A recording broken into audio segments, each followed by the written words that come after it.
Question number 12. Two APs have the same common difference.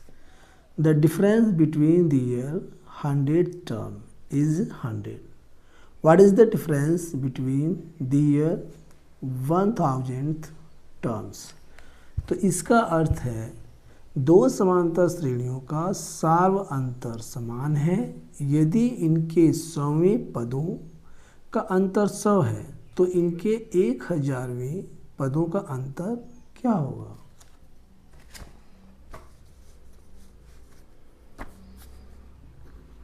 Question 12। प्यारे बच्चों, तो यहाँ पर हमें दो एपीज गिवन है। तो पहले यहाँ पे हम लाइन खींच लेते हैं। ये हमारी फर्स्ट एपी है, ठीक है। यहाँ पे लिख देते हैं फर्स्ट एपी, ठीक है। और ये हमारी जाएगी सेकेंड एपी। और इसमें हम मान लेंगे लेट, दोनों में मान लेंगे लेट फर्स्ट टर्म ए,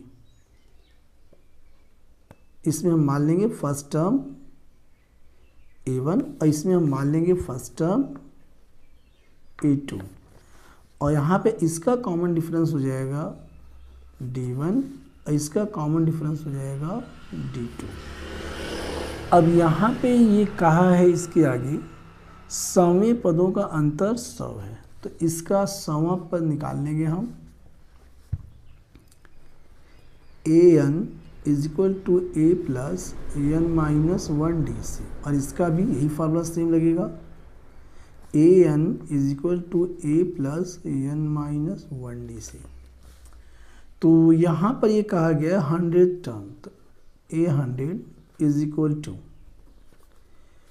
ए के स्थान पे A1 है प्लस एन 100 हो जाएगा माइनस 1, डी का पता नहीं, इसे सॉल्व करेंगे तो A1 प्लस 1 जाएगा 99D।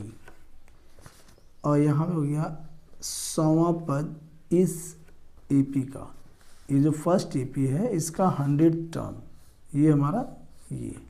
इसी प्रकार सेकंड एपी का भी फाइंड करेंगे 100 term. A100 is equal to a plus 100 minus 1, यहाँ पे A2 रहेगा, ठीक है। फर्स्ट टाइम इसका A2। अब यहाँ पे क्या करना है हमें, ये हमारा हो जाएगा D2, क्योंकि यहाँ पे ये हमारा क्या था D1 है, ठीक है। यहाँ D1 कर देते हैं, ये हमारा है D2। सॉल्व करेंगे तो 100 is equal to A2 plus में ये 99 हो जाएगा D2। लेकिन यहाँ पे एक बात कही है कि इनके जो हैं, ये कह रहा है 12 में सेम कॉमन डिफरेंस, यानी ये जो D1 और ये D2 है ये दोनों इक्वल हैं, तो D1 is equal to D2 given है। तो यहाँ पे हम कर सकते हैं A100 is equal to A1 plus 99D1, इसे भी हम कर सकते हैं A100 is equal to A2 plus 99D1, क्योंकि कॉमन डिफरेंस सेम है तो D2 के स्थान पे D1 रख सकते हैं। अब ये यहाँ से कहा गया है कि इन दोनों का डिफरेंस 100 है according to question, according to question. ये इसने कहा है कि दोनों के सभी पदों का जो डिफरेंस है वो 100, तो यहाँ से हम कर सकते हैं A1 प्लस 99D1, डिफरेंस क्या है तो माइनस, इसे ब्रैकेट में रखेंगे A2 प्लस में 99D1 is equal to 100, minus अंदर ले जाएंगे तो A1 प्लस में 99D1 minus A2 minus 99D1 is equal to 100। तो अब यहाँ पे क्या होगा, ये यहाँ से कट जाएगा, कैंसिल हो जाएगा, तो यहाँ पे फाइंड हो गया A1 माइनस A2, ये आ गया हमारे पास 100। Equation number first. अब यहाँ पर हमें ये बताना है कि दोनों एपीज के दोनों एपीज के 1000 टर्म्स का डिफरेंस क्या हुआ, ठीक है। तो यहाँ पे हम लिख सकते हैं the difference between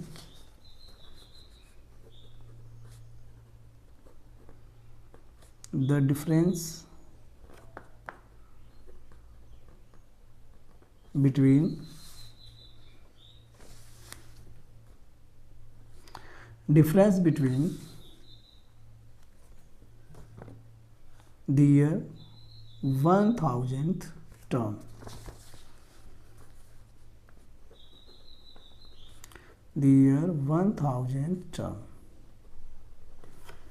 is equal to, तो पहले एपी का 1000 टर्म क्या होगा, इसका हो जाएगा A1 प्लस में n की वैल्यू 1000 माइनस 1 और ये D1, और यहाँ पे सेकेंड एपी का 1000 टर्म क्या होगा, ब्रैकेट में A2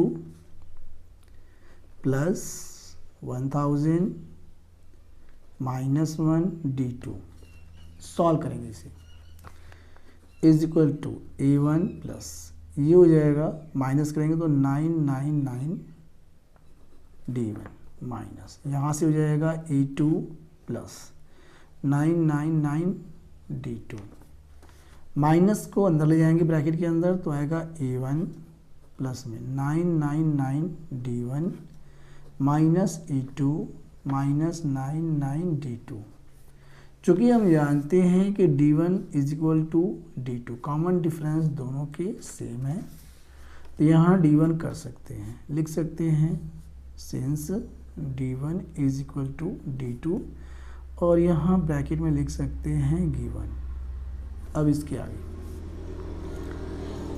A1 plus 999 D1 minus A2, यहाँ हो जाएगा D1 माइनस 99 D1, तो ये इससे कैंसिल हो जाएगा, प्लस माइनस में है, ये बचेगा हमारे पास A1 माइनस A2। तो यहाँ से ये लिखा हुआ है the difference between two APs 1000th terms, यानी कि 1000वें पदों का अंतर। तो यहाँ हम जानते हैं A1 A2 100 है इक्वेशन फर्स्ट से, तो यहाँ हम लिख सकते हैं इक्वेशन फर्स्ट से इन दोनों की वैल्यू 100 है, तो यहाँ पुट हो जाएगा इज इक्वल टू 100। यहाँ लिख सकते हैं इक्वेशन फर्स्ट। तो यहाँ पे इसका फाइनल आंसर आ गया है कि दोनों एपीज के 1000th जो टर्म है इन दोनों में जो डिफरेंस है वो 100 का है, यही इसका राइट आंसर है।